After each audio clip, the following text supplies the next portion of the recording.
अस्सलाम वालेकुम, मैं हूं अलीदा फारूक शेख। आज की सबसे बड़ी खबर, जुडिशल कमीशन ऑफ पाकिस्तान ने सुप्रीम कोर्ट के लिए 6 जजेस का इंतखाब कर लिया, मंजूरी दे दी और एक वाइल्ड कार्ड एंट्री भी है। एक्टिंग जज की सूरत में जस्टिस मियां गुल हसन औरंगज़ेब को एक्टिंग जज सुप्रीम कोर्ट तैनात किया गया है।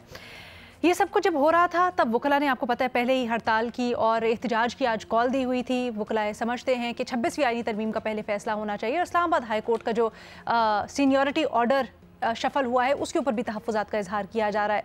लेकिन जहाँ वकला कुछ वकला एहतजाज कर रहे थे, वहाँ जो 6 तंजीमें हैं, वकला बॉडीज़ हैं, उन्होंने यूनानिमसली ये कहा है कि ये मखसूस कुछ वकला हैं जिनके कुछ सियासी मकासद हैं और हम इनके साथ नहीं हैं, इनके एहतजाज को रद्द करते हैं। वकला तो एहतजाज कर ही रहे थे, लेकिन जुडिशल कमीशन ऑफ पाकिस्तान का जब इजलास हुआ तो उस दौरान जस्टिस मंसूर शाह ने अपने तहफ़्फ़ुज़ात का इजहार किया और ये कहा कि आज इस मामले को मौखर कर दिया जाए। जैसे कि उन्होंने अपने ख़त में भी जिक्र किया था कि पहले जो आईनी तरमीम का मामला है उसको देख लिया जाए। मुनीब अख्तर साहब ने भी उनकी हिमायत की, लेकिन वोटिंग से तय हुआ कि आज ही जजेस की तैनाती का या एलिवेशन का मामला देखा जाएगा। इसके ऊपर दोनों जजेस और पाकिस्तान तहरीक इंसाफ के जो 2 मेंबर्स हैं उन्होंने बॉयकॉट कर दिया इजलास का। बाहर आके जस्टिस ये जो सारा का सारा मामला हुआ, इसके ऊपर बैरिस्टर ज़फ़र और गौहर साहब दोनों ये कहते हैं कि हमने अलामती एहतजाज किया है, सीनियरिटी के इशू को भी देखा जाना चाहिए, पहले उसका फैसला और फिर 26वीं आईनी तरमीम के ऊपर भी एहतजाज है। अब यहाँ पर सवाल उठता है कि जो 2 मुख्तलिफ मौक़िफ़ सामने आ रहे हैं, एक तरफ ये कहा जा रहा है कानूनी हक है, बिल्कुल चीज़ें होनी चाहिए उसके मुताबिक जैसे तरमीम हो गई है। दूसरी तरफ ये कहा जा रहा है कि ये तो अदलिया की आज़ादी के ऊपर कदगन है और मामलात को पहले अगर होना है वेट या फिर जुडिशल स्क्रूटनी होनी है, जो 26वीं आईनी तरमीम है उसको पहले देखा जाना चाहिए। तो किस में ज़्यादा वज़न है? हमें ज्वाइन करें सलीम साफ़ी साहब, इरशाद भट्टी साहब, फ़खर दुरानी साहब और उमर चीमा साहब भी हमारे साथ मौजूद हैं। फ़खर, आपसे स्टार्ट करते हैं। ये बताइएगा, दोनों साइड्स जो कह रही हैं और आज जो हुआ इजलास के अंदर, उसके ऊपर आपका टेक अवे क्या है? क्या इजलास को होना चाहिए था? ये जो तैनातियाँ हुई हैं ये दुरुस्त हुई हैं? शुक्रिया अलीना। बिल्कुल, मेरा ख्याल है कि अगर ये कोई फ़िलहाल जो जजेस की तैनाती के हवाले से या 26वीं आईनी जो तरमीम है उसको गैर आईनी अभी तक किसी अदालत ने डिक्लेयर नहीं किया तो फिर इसमें कोई वो सवाल ही पैदा नहीं होता कि ये कोई गलत काम हुआ है या गैर आईनी या गैर कानूनी हुआ है। तो मेरा ख्याल है कि यही समझते हुए जो बाकी मेंबरान थे जुडिशल कमीशन के, उन्होंने इजलास को जारी रखने का, क्योंकि मेजॉरिटी जो वोटिंग में यही फैसला हुआ कि जो इसको जारी रखना चाहिए और जो तैनातियाँ हैं वो हुई हैं। पहली बात तो ये जो एतराज़ था जो जस्टिस मंसूर अली शाह, जस्टिस मुनीब अख्तर और जो PTI के दो अरकान है उसकी तरफ से, वो मैं समझता हूँ कि वो उसका कोई वो नहीं है। एक तो लॉजिकली भी और कानूनी तौर के ऊपर भी देखा जाए तो 26वीं आईनी तरमीम भी इन प्लेस है, उसके साथ साथ जो जजेस की तैनाती या सुप्रीम कोर्ट में जो टोटल नंबर ऑफ़ जजेस है उसके हवाले से जो कानून है वो भी। दूसरी बात ये, जो जस्टिस मंसूर अली शाह और जो सुप्रीम कोर्ट के जो 4 जजेस थे उन्होंने ख़त लिखा था और उसमें भी उन्होंने एक दफ़ा यही वो किया कि जजेस की तैनाती को फ़िलहाल ना किया जाए जब तक 26वीं आईनी तरमीम का फ़ैसला नहीं होता। देखें, जो 26वीं आईनी तरमीम अभी ज़ेर समाअत है, कॉन्स्टिट्यूशनल बेंच उसको उसकी जो है वो हेयरिंग हो चुकी है, आगे होनी है, उसका फ़ैसला तो जब होगा। लेकिन ये जो जजेस की अपने तौर के ऊपर भी जो एक सेलेक्टिव, मैं समझता हूँ कि ये 26वीं आईनी तरमीम के तहत जो हाई कोर्ट के जजेस की जो तैनातियाँ हुई हैं उसमें इन जजेस ने जो ख़त लिख रहे हैं उन्होंने ना सिर्फ ये कि पार्टिसिपेट किया, बल्कि पार्टिसिपेशन से भी एक आगे जो है वो स्टेप के इन्होंने अपने अपने जो जजेस के नाम भी तजवीज़ किए, जो कि हर जुडिशल कमीशन का मेंबर जो है वो नामज़द कर सकता है या नाम सजेस्ट कर सकता है।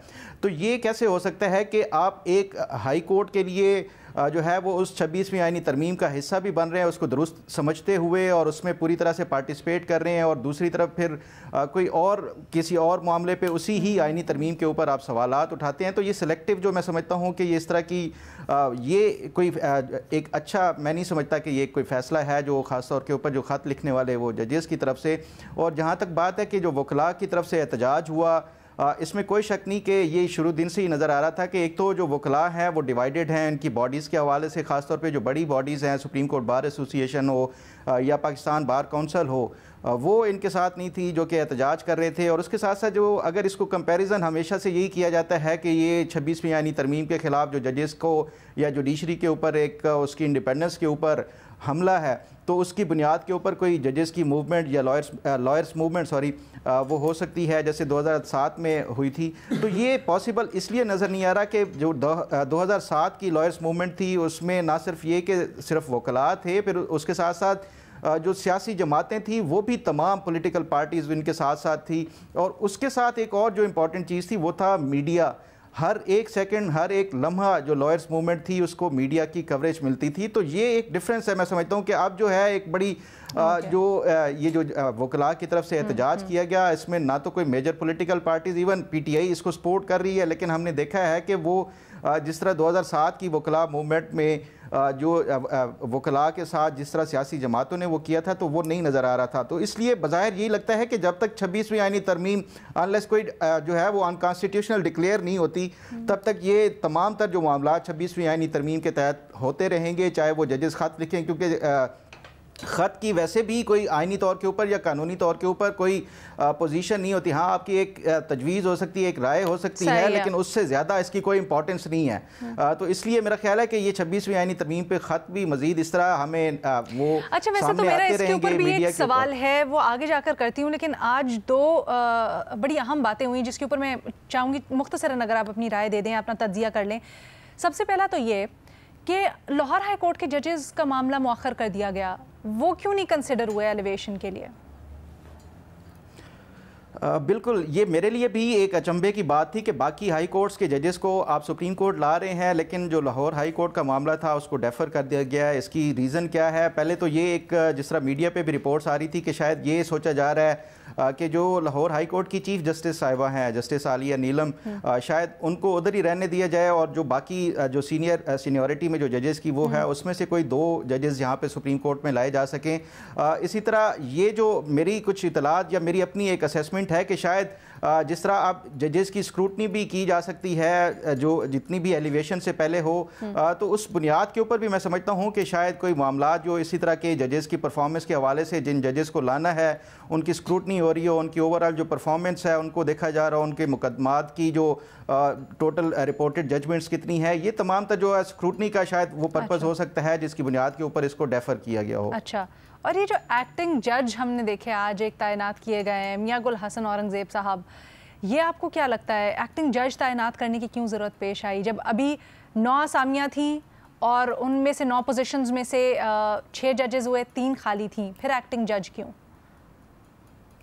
बिल्कुल अलीना, ये मेरे लिए भी जिस तरह आपने शुरू में इंट्रो में भी कहा कि एक वाइल्ड कार्ड जो है एंट्री है, ये मेरे लिए ख़ुद भी एक बड़ा एक हैरत का बायस था, क्योंकि देखें जो कानून के तहत अब सुप्रीम कोर्ट के जो जजेस की तादाद है वो 34 तक की जा सकती है। तो ये कतगन नहीं है जो जुडिशल कमीशन के ऊपर या हुकूमत के ऊपर कि कितने नंबर्स ऑफ जो जजेस हैं उनको वो किया जाए। तो बाकी जो अगर जजेस के सिर्फ ऐसा नहीं है कि किसी हाई कोर्ट के चीफ जस्टिस को लाया गया हो, बल्कि चीफ जस्टिस के अलावा भी जजेस को लाया गया है सुप्रीम कोर्ट में। तो ये इस्लामाबाद हाई कोर्ट से जो जस्टिस मियां गुल हसन औरंगज़ेब को लगाया गया है ख़ास तौर के ऊपर एक्टिंग जज के तौर के ऊपर सुप्रीम कोर्ट के, ये अगर इसको मेरी अपनी असेसमेंट मैं ये समझता हूँ कि ये एक बड़ी एम्बैरेसिंग सिचुएशन है, ख़ास तौर पे इसलिए भी कि देखें आप ना इस टाइम जो हाई कोर्ट के वो एक परमानेंट उसके होंगे और ना ही सुप्रीम कोर्ट में, और हर टाइम जो परफॉर्मेंस के हवाले से और इस हवाले से कि आपको परमानेंट किया जाता है सुप्रीम कोर्ट में या नहीं, या इवन अगर आप परफॉर्म उस तरह नहीं करते अप टू दी एक्सपेक्टेशन, फिर यही हो सकता है कि आपको वापस इस्लामाबाद हाई कोर्ट वापस भेजा जाए। तो ये एक जज के लिए भी बड़ा एक वो होगा कि आप सुप्रीम कोर्ट से वापस हाई कोर्ट आ गए। तो ये एक बड़ा एक अजीब मैसेज, मैं तो ये समझता हूँ कि ये एक बड़ा एक अजीब सा मैसेज दिया गया है, ख़ास तौर पे ये एक्टिंग का उनको वो चार्ज देने के हवाले से। आपके ख्याल में कोई एम्बैरस करने के लिए उनको मैसेज दिया गया है जज साहब को? किस चीज़ के ऊपर एम्बैरस करने की हो सकती है? वो कुछ केसेस भी सुन रहे थे, हमने देखा है इस्लामाबाद हाई कोर्ट में, क्या वही इशारा है आपका? देखिए एम्बैरस के हवाले से नहीं है, लेकिन मेरा जो मैं ये समझता हूँ कि अगर तो इनको लाना था सुप्रीम कोर्ट तो इनको फुल को जो जज के तौर के ऊपर लगाया जा सकता था जिस तरह बाकी जजेस को किया गया है। ये एक जो इन्होंने या तो कोई इस तरह का मैसेज दिया है इन्होंने जो जुडिशल कमीशन की तरफ से, या जो क्योंकि ऑब्वियसली हुकूमत की इस टाइम मेजॉरिटी है जुडिशल कमीशन में, हुकूमत की तरफ से ये इस तरह का कोई पैगाम दिया गया है कि आप ये हम फुल जज भी लगा सकते थे लेकिन नहीं लगाया, एक्टिंग के तौर के ऊपर लगाया। इंटरेस्टिंग आपका टेक है, इसको आगे लेके जाते हैं जरा। इरशाद भट्टी साहब, आज जो जुडिशल कमीशन में हुआ उसके ऊपर भी, और फिर ये जो एहतजाज हो रहा है, दो मुख्तलिफ मौक़िफ़ हमारे सामने आ रहे हैं। एक तरफ से ये कहा जा रहा है पाकिस्तान तहरीक इंसाफ और जो उनके हामी वकला हैं उनकी जानिब से कि जुडिशरी को कंट्रोल करने की कोशिश हो रही है सिस्टम की जानिब से, हुकूमत की जानिब से। दूसरी तरफ से ये कहा जा रहा है कि जो एहतजाज हो रहा है ये सियासी मकासद के लिए हो रहा है। मैडम शेख, पहली बात तो ये है कि हैरत है मुझे भी कि जस्टिस गुल हसन औरंगज़ेब साहब को फुल सुप्रीम कोर्ट का मुकम्मल जज क्यों नहीं लगाया गया। उन्होंने ख़त, जो 5 जजों ने ख़त लिखा, पहला और दूसरा, उन पर उनके दस्तखत नहीं थे, तो ऐसा सोचा जा रहा था कि शायद सुप्रीम कोर्ट में उनकी एलिवेशन हो जाए।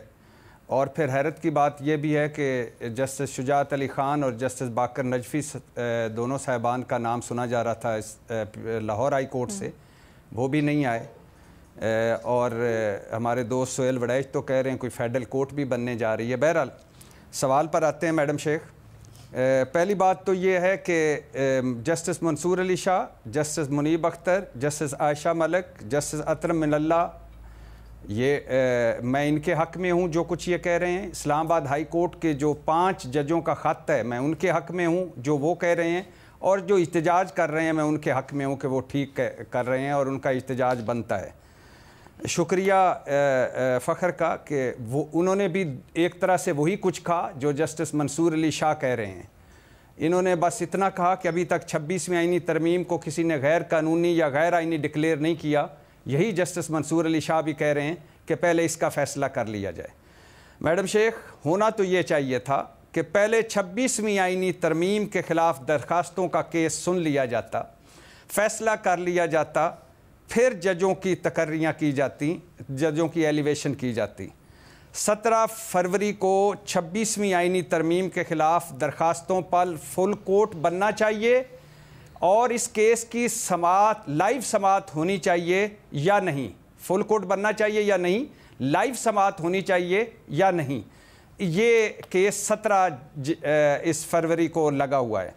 अब मैडम शेख फ़र्ज़ करें, वैसे तो ये आप अब फ़र्ज़ जो है ये पता नहीं किधर ही चले गए हैं, लेकिन मैं फ़र्ज़ करता हूँ एक खुशगुमानी में और आपके तदब्बर और तफक्कर को सलाम पेश करते हुए फ़र्ज़ करता हूँ कि 26वीं आईनी तरमीम पर फुल कोर्ट बन जाता है और फुल कोर्ट 26वीं आईनी तरमीम के ख़िलाफ़ फ़ैसला दे देता है, तो फिर इन सब इस जो तकर्रियाँ और एलिवेशंस हैं इनका क्या बनेगा।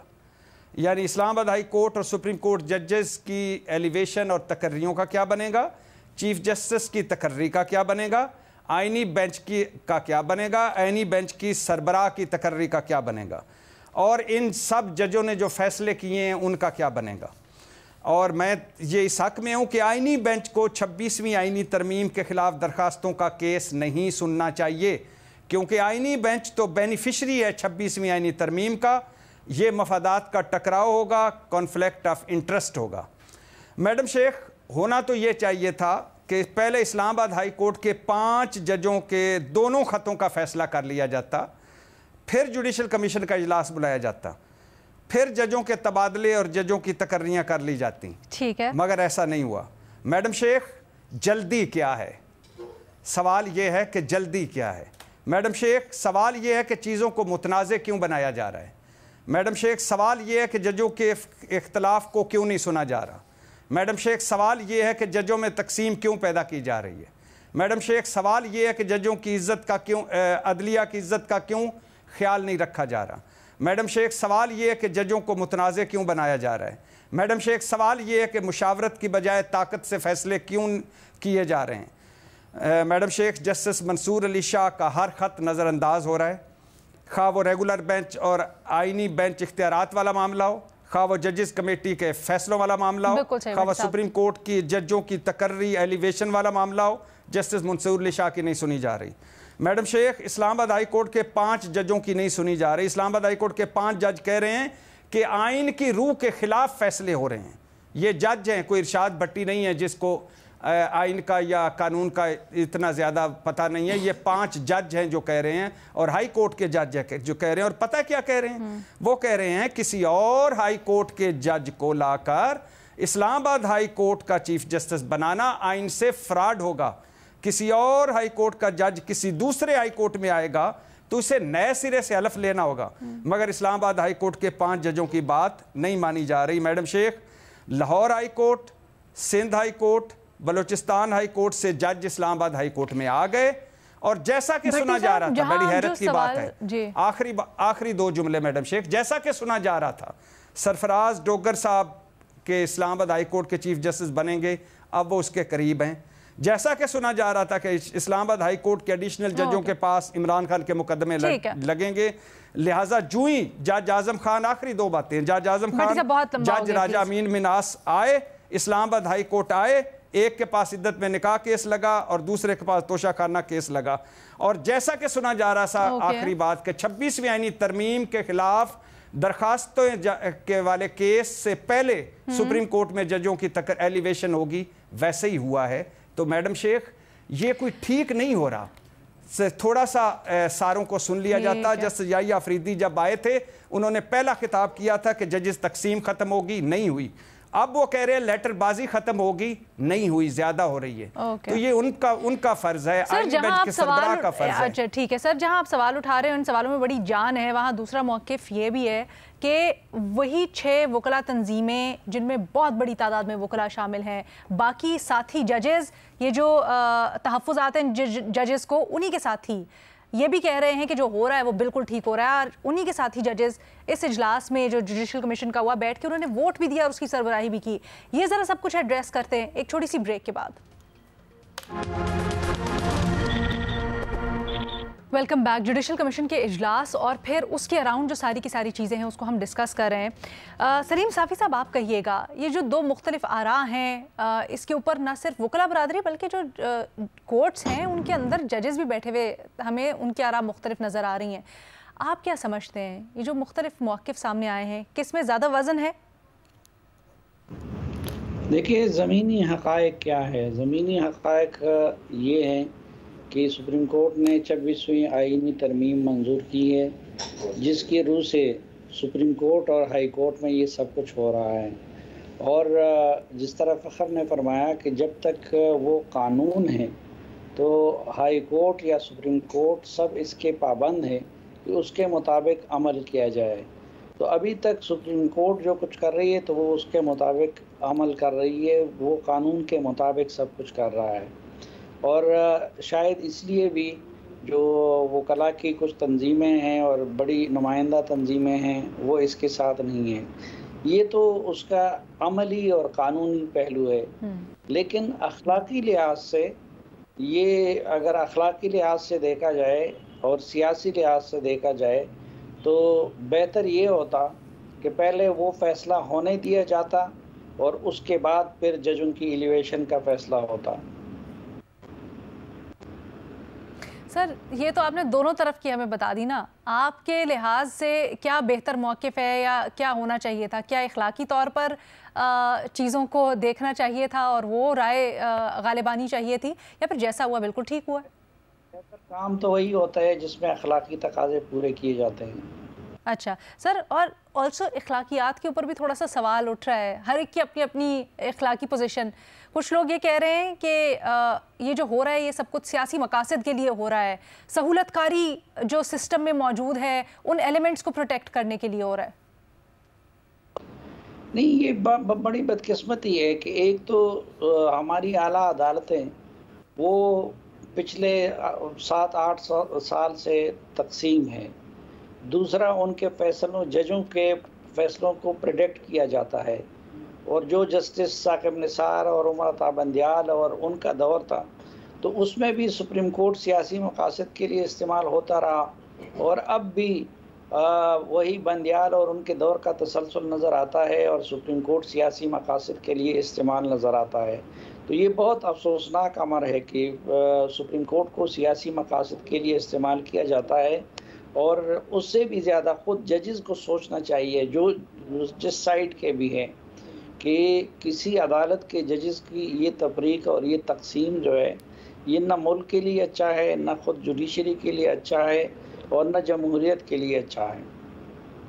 अच्छा उमर चीमा साहब, आपकी इसके ऊपर क्या राय है? एंड ऑफ कोर्स ये जो जहाँ पर हम कॉन्वर्सेशन लेके आए हैं कि ये कहा जा रहा है कि कहीं ना कहीं जो सहूलतकारी के एलिमेंट्स हैं या फिर कहीं ना कहीं जो फैसिलिटेशन हो रही थी उसको सिस्टमैटिकली और टेक्निकली देखा जा रहा है, इसके ऊपर आपकी क्या राय है? अलीना, पहले तो मैं जो इसका कानूनी और इखलाकी पहलू इस पे बात करता हूँ कि जो अदालत में मामला आते हैं वो तो कानूनी लिहाज से चलते हैं, यानी कि बहुत सारी चीजें ऐसी होती हैं जिनकी एक मुआशरती इखलाकियात इजाजत नहीं दे रही होती, लेकिन कानून में वो ठीक होती हैं। कोई चीजें होती हैं कि जो सियासी लिहाज से दुरुस्त नजर आती हैं लेकिन कानूनी लिहाज से दुरुस्त नजर नहीं आती। अब इधर जो है, इधर सियासत भी मुलव्वस है और इधर कानून भी मुलव्वस है। कानून जो है पहले कुछ था, फिर उन्होंने 26वीं तरमीम के जरिए हुकूमत ने अपनी मर्जी का कानून बना लिया। अब यह है कि राइट नो वो कानून है। अब जो बातें हो रही हैं कि 26वीं तरमीम के हवाले से कि वो उसको कब सुनना चाहिए, किसको सुनना चाहिए, एक तरफ ये इतराज आ रहा होता है जी कि वो आईनी बेंच नहीं सुन सकता क्योंकि वो आईनी बेंच वाले बेनिफिशरी हैं। अब सवाल ये पैदा होता है कि जो इस चीज पर इसरार कर रहे हैं कि 26वीं तरमीम का केस जो है लार्जर बेंच के पास जाना चाहिए, वो भी तो उसके मुतासरीन में शामिल है, लिहाजा उनके भी अपने स्टेक्स हैं। तो दोनों तरफ से प्रॉब्लम है, यानी कि कौन इतराज कर रहा है कि जो जिनको लग रहा है कि हम 26वीं तरमीम की वजह से मुतासर हुए हैं, ठीक है। तो लिहाजा हर तरफ जो है यानी कि जो मौकफ आ रहा है यानी कि उसके पीछे उनका अपना अपना, किसी का दर्द शामिल है, किसी का मुफाद शामिल है। अब जो आप बात कर रही हैं सहूलतकारी की, देखें बात यह है कि हमारे यहाँ जो कुछ भी हो रहा है, आज जो कुछ हुआ है, ठीक है, आज जो जिस तरीके से जजेस गए हैं, सुप्रीम कोर्ट में गए हैं, या उससे पहले जो कि हाई कोर्ट में जिस तरह तकर्रियां हुई हैं, इसमें लेसन क्या है? यानी लेसन ये है कि हमें कम से कम अगर हमने मुज़ाहमत करनी है तो अपनी मुज़ाहमत का कोई तरीका कार ही बदल लें, या लास्ट टाइम अगर मुज़ाहमत से हमें किसी जगह पे कोई शिकस्त हुई है तो नेक्स्ट टाइम अपनी कोई हिकमत अमली बदल लें। अब हुआ क्या है? हुआ ये है कि जजेस ने जिस अंदाज में मुज़ाहमत करने की कोशिश की, अब वो मुज़ाहमत का तरीका आइंदा 10 साल के लिए ख़त्म कर दिया गया है कि वो एक स्ट्रक्चरल चेंजेस आ गई हैं। जिस तरीके से इंडक्शन हुई है, अब उनके लिए कोई रुकावट नहीं होगी। अब जो है कोई बाहर बैठ के किसी को सहूलतकारी या उधर से प्रेशर डालने की जरूरत नहीं होगी। जब उनके अपने को हमयाल किसी जगह पर मौजूद होंगे तो कोई मसले पैदा नहीं होता, ठीक है। हमने यानी इस पे सब लोगों के लिए उनको इस चीज पे सोचने की जरूरत है कि इससे हमने खोया क्या है, इससे पाया क्या है। सिर्फ दूसरों की मजम्मत करने से हम कोई आगे नहीं बढ़ रहे, हम सिर्फ उसी जगह पर आकर रुक जाते हैं जिस जगह पर हम पहले थे। और जुडिशरी ने भी साबित किया है कि इनको भी जब आजादी मिली है तो इन्होंने ये साबित किया है कि ये ग्रेजुएट नहीं कर पा रहे। ये इनको आजादी मिली है तो ये रोजाना अपने मसल ही चेक करते रहते हैं कि मैं यानी कि हमारे पास तो ये पावर है, मैं तो प्राइम मिनिस्टर को घर भेज सकता हूं, मैं तो चाहूं तो हुकूमत जो है उसको बिल्कुल पैरालाइज कर सकता हूं। यानी कि उन्होंने भी अपना एक एडमिनिस्ट्रेशन ऑफ जस्टिस उस पर फोकस करने की बजाय उन्होंने कोई एक बहुत सारे जजेस ने लोन वुल्फ बनने की कोशिश की कि मेरी मौजूदगी में या रोजाना की बुनियाद पे मेरी हेडलाइंस होनी चाहिए, एक तरफ पार्लियामेंट और उधर दूसरी तरफ मैं हूं, तो फिर देखते हैं कि कौन इसमें बड़ा होता है। तो यानी कि ओवरऑल ये सब कुछ जो हम बातें कर रहे हैं ना, ये इखलाकियात वगैरह, यानी कि ये चीजें बेमैनी हो गई हैं। यानी कि ये अपने अपने मुफादात के तहफ़्फ़ुज़ और उनके ताक़ब में ये सारे लोग लगे हुए। ठीक, अच्छा, लेकिन ये गुत्थी नहीं आप हमारे लिए सुलझाना चाहेंगे फिर एंड में कि आप क्या समझते हैं कि ये अब इसी तरह से चलता रहेगा? आपके मुताबिक अब सेट हो गया है या फिर कुछ इसके अंदर आपको लगता है कि बेहतरी की गुंजाइश बाकी है?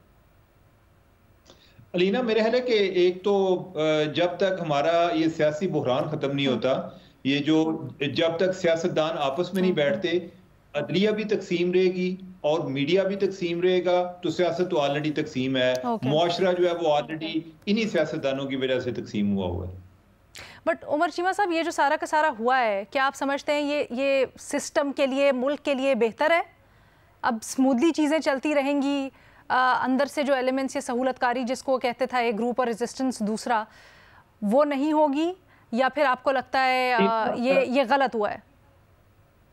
देखें, अगर तो इसको हम देखें पॉलिटिकल स्टेबिलिटी के हवाले से, तो फिर तो मुल्क के लिए अच्छा हुआ है, क्योंकि जो पहले हो रहा था वो भी कोई अच्छा नहीं हो रहा था। उस टाइम भी ये लग रहा था कि फलां जज आ जाएगा तो उसके बाद हुकूमत को गिरा दिया जाएगा। कम से कम ये है कि स्टेबिलिटी के कॉन्टेक्स्ट में आपको देखेंगे तो उस लिहाज से ठीक हो गया। सर ये बड़ी मुश्किल कैच 22 सिचुएशन में आप लोग जो हमें फंसा देते हैं ना। फखर दुरानी साहब पहले हाथ खड़ा कर रहे थे, उनकी बात सुन लेते, फिर भट्टी साहब पे जाते हैं। प्लीज जरा मुख्तसर रखिएगा।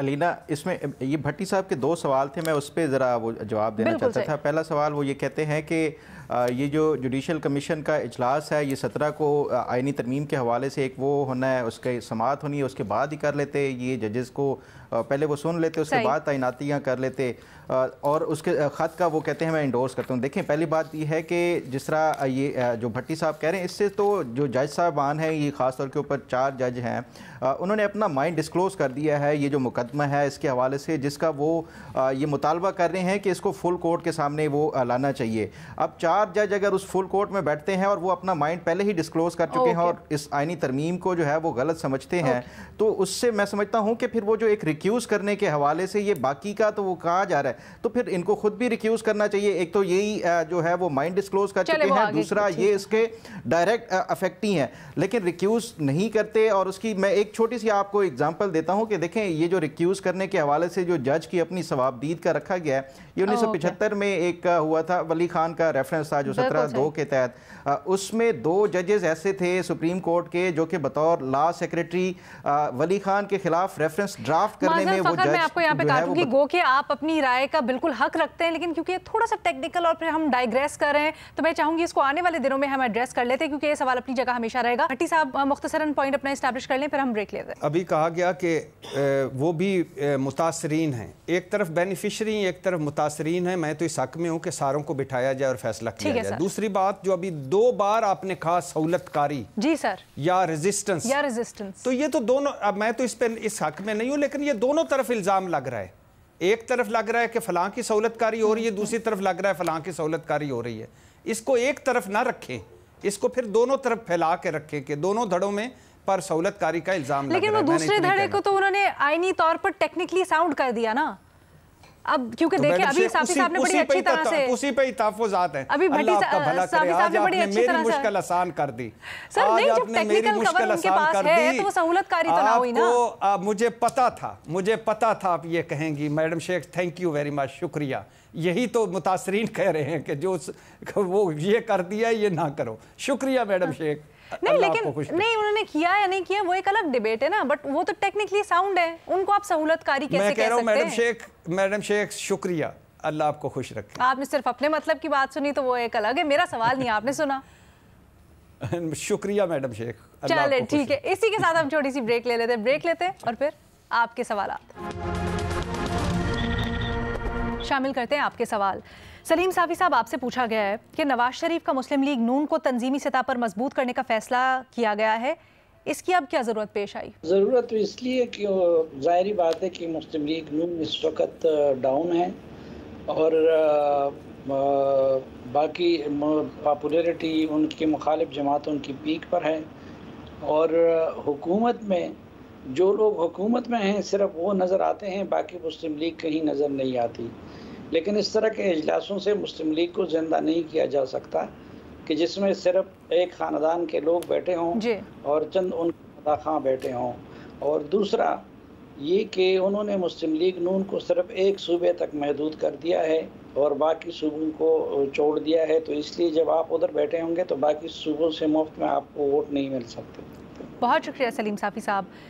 फ़खर, अगला सवाल आपके लिए पूछा गया है कि एहसन इकबाल का कहना है कि पाकिस्तान का मुकाबला पाकिस्तान से करे तो हमने बहुत कामयाबी हासिल की है, तो आप इस बयान को कैसे देखते हैं? अलीना, इस हवाले से मैं जो हफ्ते के दिन भी था ये अपनी बता चुका हूँ। ख़ास तौर के ऊपर मईशत के हवाले से देखा जाए, जो इस हुकूमत के आने से पहले जो माशी तौर के ऊपर सूरत हाल थी, तो उसका अगर देखा जाए पाकिस्तान में जो इनका कंपैरिजन है तो उससे तो नो डाउट कि इन्होंने बेहतर परफॉर्म किया है।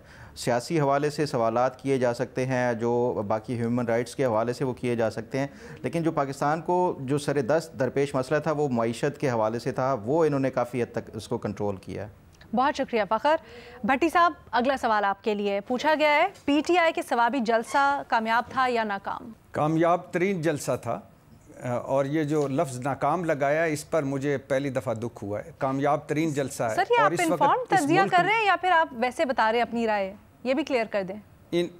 बड़ा इन्फॉर्म किस्म का अंदर का तज्जिया कर रहा हूँ कि कामयाब तरीन जलसा था, और इस वक्त याद रहे कि पाकिस्तान में एक जमात सिर्फ सियासत कर रही है और उसका नाम है पाकिस्तान तहरीक इंसाफ। और अब तहरीक इंसाफ को गो के जलसों की ज़रूरत नहीं है कि उससे उसकी मकबूलियत जांची जाए, लेकिन कामयाब तरीन जलसा था। इंटरेस्टिंग। पाकिस्तान जिंदाबाद। इंटरेस्टिंग, थैंक यू भट्टी साहब। चीमा साहब, अगला सवाल आपके लिए पूछा गया है कि IMF की वफ्द की मौजूदगी में अदलिया से मुतल्लिक एहतजाज, क्या इसका कोई असर हो सकता है? बेसिकली इसका शायद असर ना होता, लेकिन ये इसलिए हो सकता है क्योंकि IMF का जो मिशन है वो जुडिशल कमीशन के लोगों से भी मिलेगा, जो उनका एजेंडा है उसमें ये चीज़ भी शामिल है।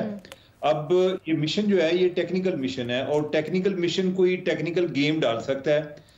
ये मैं इसलिए कह रहा हूँ कि इमरान खान के टाइम पर ये टेक्निकल मिशन आया था और उस टाइम उन्होंने कहा था कि स्टेट बैंक के लिए आप अलग से लाभ बनाएं जिसमें इसकी ऑटोनॉमी को यकीनी बनाया जाए। तो फिर हमारे पास कोई ऑप्शन नहीं रहा था, हमने वो काम किया था। बिल्कुल सही। अब वो जिस तनाज़ुर में यानी कि जब ये एहतजाज भी हो रहे हैं और आगे जाके वो मिलते हैं और जजेस की अपॉइंटमेंट्स भी हो रही हैं, इसको वो किस नज़र से देखते हैं। अगर कोई चीज़ उनकी सिफारिशात में आ जाती है तो वो हमारे लिए फिर आगे हुक्म का दर्जा रखती है कि हमने उस पर कोई कानून साजी करेंगे, क्या करें। सर वैसे अगर उनको ये यकीन हो जाता है कि अब कोई ऐसी रुकावट नहीं होगी जिससे सिस्टम डीरेल होने का खदशा हो, तो ये तो बल्कि हक में नहीं जाएगा। नहीं वो ठीक है, लेकिन ये है ना कि एक जी रूल ऑफ लॉ के हवाले से भी बात हो रही है ना, एडमिनिस्ट्रेशन ऑफ जस्टिस के हवाले से भी बात हो रही है, यानी उस तनाज़ुर में भी बात हो रही है कि IMF को तो माशी अहदाफ से ताल्लुक है ना, वो इंटरनल पॉलिटिक्स में इस हद तक तो नहीं करते जब तक उनको हो कि हमें पे बैक करना और ओवरऑल स्ट्रक्चर सही है माशी तौर पर। आप ये कह रहे हैं कि हो सकता है कि वो ज्यादातर बिजनेस के हवाले से देखें कि इकोनॉमी पे या जो ईज ऑफ डूइंग बिजनेस है उसमें जुडिशरी का क्या रोल है, उस तनाज़ुर में देखें चीजों। चलें जी, आने वाले दिनों में मजीद इसके ऊपर तफसील से बात करेंगे, लेकिन आप इसी तरह से हमें लिखते रहिएगा। आज के लिए इतना ही, अल्लाह हाफ़िज़।